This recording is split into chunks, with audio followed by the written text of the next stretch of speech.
Few hours today putting in the Safari window kit. We picked this window kit up on the internet from unknown manufacturer. Just wanted to show you some of the issues we had installing some of the weld-in tabs. We did get it all modified and it's working great. I'm real happy with the installation, although we did have to spend a little bit more time putting it together than you would expect from a kit. I'll show you those issues. We are inside the bus. The brackets that we're having some problems with from the manufacturers, I apologize for the bad lighting.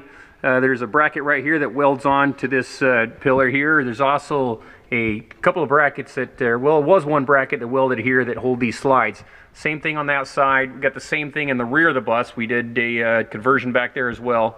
Problem is, this came from the manufacturer. This was just, oh gosh, almost a full inch wider than this. It didn't allow these to lay down flat straight down here parallel with the window. They kind of stuck out inside. They were almost, oh, probably this far into the dash. It was really annoying. When you purchase something as a kit, you expect it to fit right, and the manufacturer's directions were absolutely horrible.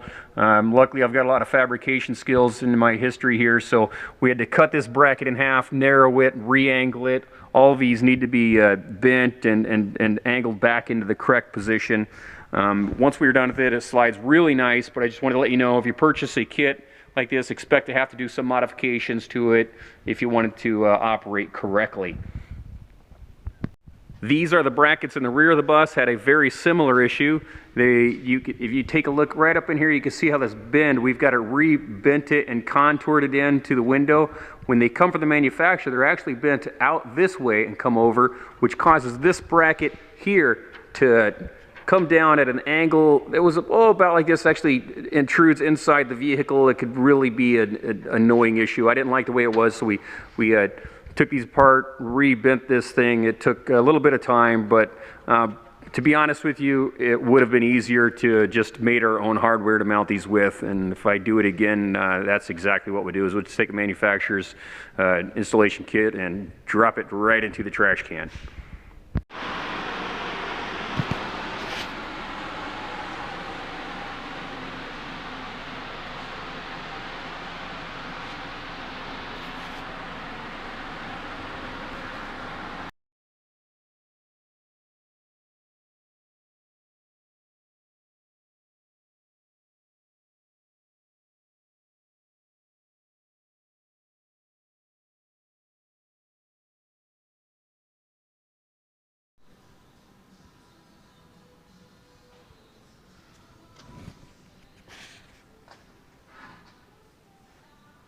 Looky, looky, battery's installed. Everything's in. Radiator's in. Radiator hoses are in. Controllers are in. It's full of antifreeze.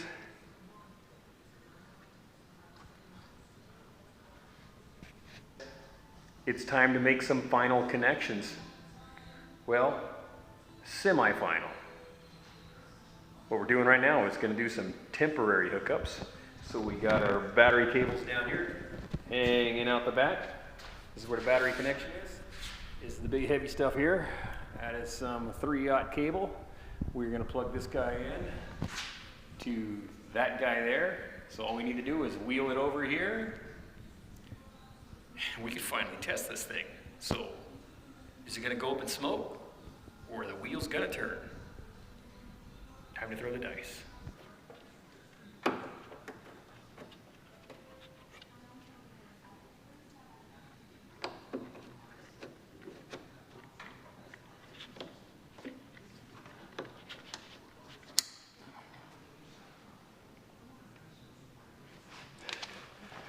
Okay, our first and most important test is to plug in the charger.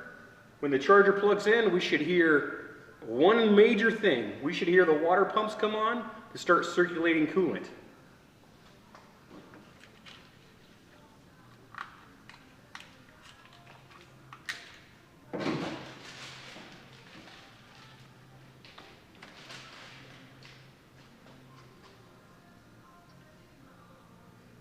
Unfortunately, Water pumps aren't coming on. We did turn the system on, and we got this nasty note that says visit dealer. Fortunately, there's no such thing as a dealer, so I'm going to have to be that guy. So first thing we're going to do is plug in the code reader and hope to high hell it still functions correctly. Let's see what happens. It turns out that the issue we had with the original startup was a very simple mistake. Remember the video of me putting the Nissan to sleep? Pulling the plug? Well, that was a safety disconnect switch. It was still out of a battery. So we plugged that guy back in, we've got it powered up, and let's see if we can spin some wheels.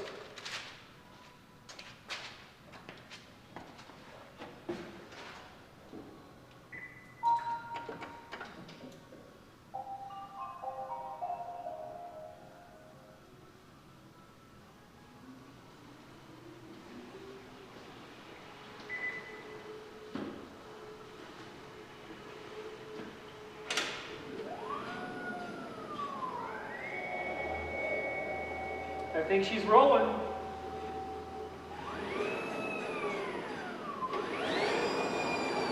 Oh yeah.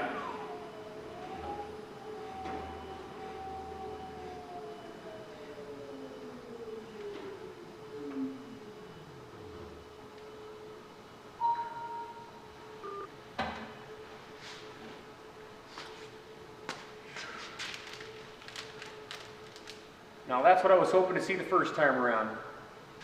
All right, now that I've done my testing on it, verified it operates correctly, turns on and off, discharges, I've got the charger on there, all the pumps are working right, I'm stoked up with it.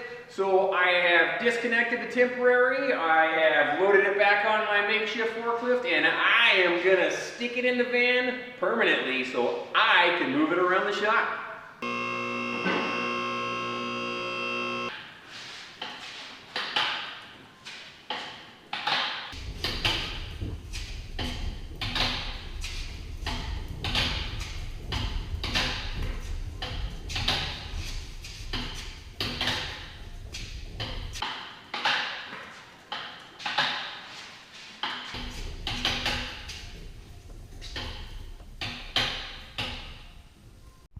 Shazam!